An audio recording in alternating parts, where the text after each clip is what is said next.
आज अनंत चतुर्दशी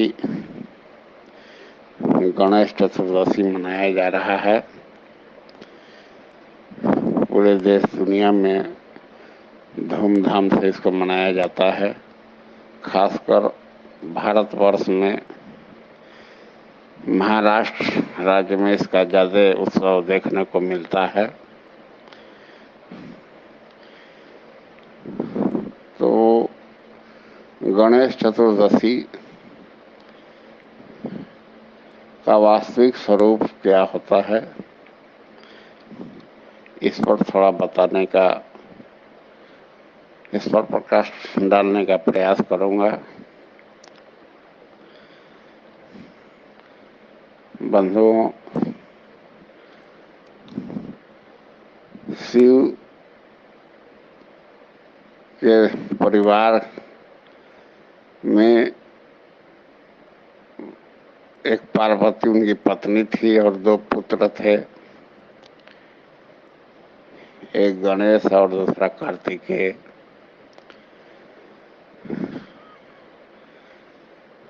तो गणेश का मस्तक हाथी का है। इसका मतलब ये नहीं कि वो हाथी का ही सर्प था, ये प्रतीकात्मक चीज होता है। हाथी कामना का प्रतीक है।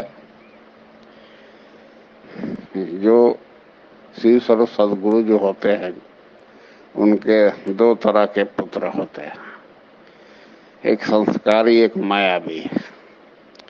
तो संस्कारी हैं गणेश और मायावी हैं कार्तिकेय। तो कार्तिकेय का सवारी क्या है, तो मोर, मन ही मोर है, मन बुद्धि के अंतर्गत चलता है। और गणेश जो विश्व गण समूह में ईश्वरीय भाव में स्थिति जो प्राप्त कर लेता है, उसको गणेश कहा जाता है। उसका सवारी चूहा है, चित्त ही चूहा है। जिसका निर्मल चित्त हो जाता है, उसी चित्त से आसीन होकर वो सवारी करता है। यानी निर्मल मन जन जो मोहि पावा, मोहि खपट छल छेद न भावा। जो जिसका निर्मल मन चित्त हो जाता है, वही परमात्मा को भाते हैं और उसी निर्मल चित्त रूपी चूहा से सवार होकर गणेश जीव जगत को चलाते हैं। गणेश बल विवेक बुद्धि में परिणत है। कहने का मतलब होता है जहाँ बुद्धि का उपयोग होता है, कैसे बुद्धि, सबसे बड़ा ताकत बुद्धि बल को कहा गया है। तो बुद्धि बल विवेक जो माया के विकारों को ब्रेक लगाकर परमात्मा भाव में स्थिति राह में चलता है, वही विवेकी पुरुष होता है। जहाँ तक हाथी का गणेश का सर जो दिखाया गया है, वो कामना का प्रतीक है। हाथी कामना का प्रतीक है। ये सबको मनोकामना पूरा करने की क्षमता उनमें होती है। सबका मनोभाव जानते हैं।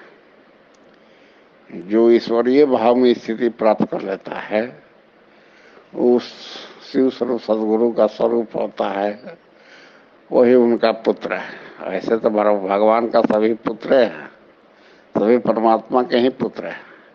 अखिल विश्व हमर माया सब पर मोर बराबरी दाया। सारा विश्व को भगवान ने ही सृजन किया है, पैदा किया है। सबको संवारते भी है, संगार भी कर देते हैं। इसलिए गणेश जो विश्व गण समूह में ईश्वरीय भाव में जो स्थिति प्राप्त कर लेता है, जैसे कि शास्त्र में आता है, उपद्रष्टा अनुमंता भोक्ता भर्ता महेश्वरम। महान ईश्वरीय भाव में जो परिणित हो जाता है, वो विशाल प्रकृति का मालिक हो जाता है। यानी जीव जगत को चलाने के, बताने के, समझाने की क्षमता उनमें आ जाता है। वो शिव स्वरूप सदगुरु का स्वरूप होता है।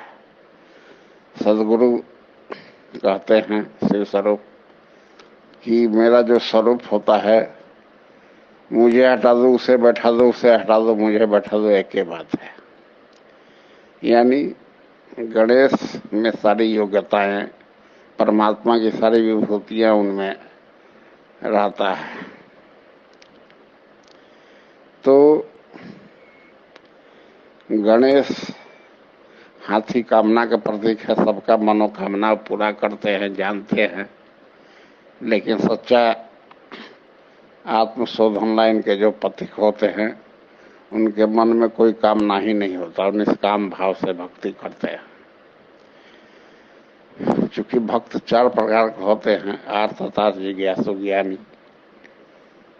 तो ज्ञानी भक्त के मन में कोई कामना नहीं होता है, निष्काम भाव से अपना भजन पूजा सेवा भगवान के करते हैं। लेकिन आर्थ बने छोटा कामना वाला, अर्थ बने बड़ा कामना वाला, जिज्ञासु बने कुछ जानने की इच्छा वाला, और ज्ञानी बने अपने मोक्ष की इच्छा के लिए जो लगा है, अपने मुक्ति के लिए, वो ज्ञानी भक्त होते हैं। तो गणेश जो होते हैं, जो शिव स्वरूप सदगुरु के स्वरूप होते हैं, उनके सानिध्य में अगर हम जाते हैं, यानी संत गणेश एक ही स्थिति होता है। जो संस्कारों को अंत कर चुका है उसे संत कहा जाता है, जो संस्कारों को और माने काट चुका है उसे शंकर कहा जाता है। उसी तरह विश्वगण समूह में जो ईश्वरीय भाव में स्थिति प्राप्त कर लेता है उसको गणेश कहा जाता है। तो मनुष्य के अंदर कामना का संचार रहता है, क्योंकि जीव जगत संसार में पैदा लेता है, तो जहाँ जैसा उसका इन्वायरमेंट मिला, जैसा परिवेश मिला, वैसा ही उसके मन बुद्धि पनपता है, इच्छाएं पनपती है। लेकिन संत का सानिध्य मिल जाता है तो संत बताते हैं कि इच्छा काया, इच्छा माया, इच्छा जग उपजाया। कहे कभी जो इच्छा विवर्जित था का पार न पाया, इच्छा ही माया है। इसलिए इच्छाओं से निर्लिप्त होकर निष्काम भाव से परमात्मा के राह में लगना चाहिए। जो निष्काम भाव से भगवान के राह में भजन सेवा दान में लग जाता है, वो भी साधना के पूर्णत्व काल में ईश्वरीय भाव में स्थिति प्राप्त कर कर गणेश बन जाता है। जो अपने दिल से जानिए पराया दिल का हाल। जो अपने दिल हृदय में परमात्मा आत्मा को जान गया, जो सबके अंतःकरण में निवास करते, इसलिए आत्मा के नाम से जाना जाता है। और जो आत्मा को जान जाता है वो सबका हाल जान जाता है। उसी तरह गणेश भी अपने अंदर का सारा चीज जानकर ईश्वरीय भाव में स्थिति प्राप्त कर लिए, तो सबका हाल जानते हैं। और उनका पूजा सर्वप्रथम कहीं भी पूजा भी किया जाता है तो गौरी गणेश का मूर्ति रखा जाता है। अनादिकाल से बहुत पूर्व प्राचीन समय से ही ये रीति रिवाज चलता आ रहा है। इसलिए कि पूर्व के मनुष्यों ने उस गुणतम तत्व को समझाने के लिए छोटे छोटे कथानक के माध्यम से, पर्व त्योहार के माध्यम से उस गुणतम रहस्य को समझाने का प्रयास किया है। सभी आदमी एक बाइक आदमी सोचे कि हम समझ जाए तो वो समझ से परे का चीज होता है। इसलिए गणेश चतुर्दशी का मतलब है 14 रत्न में जो अमृत होता है, 13 तक विष की संचार रहता है। तो 14 रत्न जब प्राप्त हो जाता है, अमृत मृत्यु से जो परे हो जाते हैं, अमरत्व को प्राप्त कर लेता है, महान ईश्वरीय भाव में स्थिति प्राप्त कर लेता है, उसी को कहा जाता है गणेश चतुर्दशी।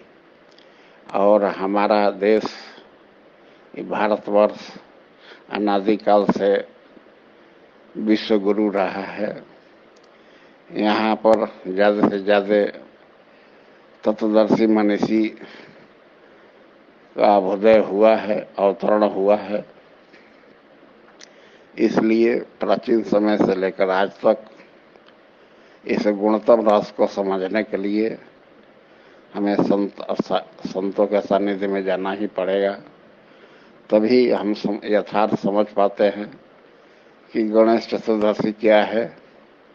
और जब समझ कार्य कर जाता है तो उस पर चलकर कोई भी जीव मनुष्य शरीर में है, रामायण में है कि पुरुष में पुरुषक नारी व जीव चराचर को सर्वभाव भज कपट तज मोहि परम प्रिय सो है। यानी परमात्मा के राह में चलने के लिए सबका इसमें विधान है। मनुष्य शरीर से ही मुक्ति पाया जाता है। इसलिए हर मनुष्य का कर्तव्य होता है कि अपने हृदय स्थित आत्मा को प्राप्त करें। आप भी विश्व समूह में ईश्वरीय भाव में स्थिति प्राप्त कर आप भी गणेश बन सकते हैं। यही गणेश चतुर्दशी का वास्तविक स्वरूप होता है।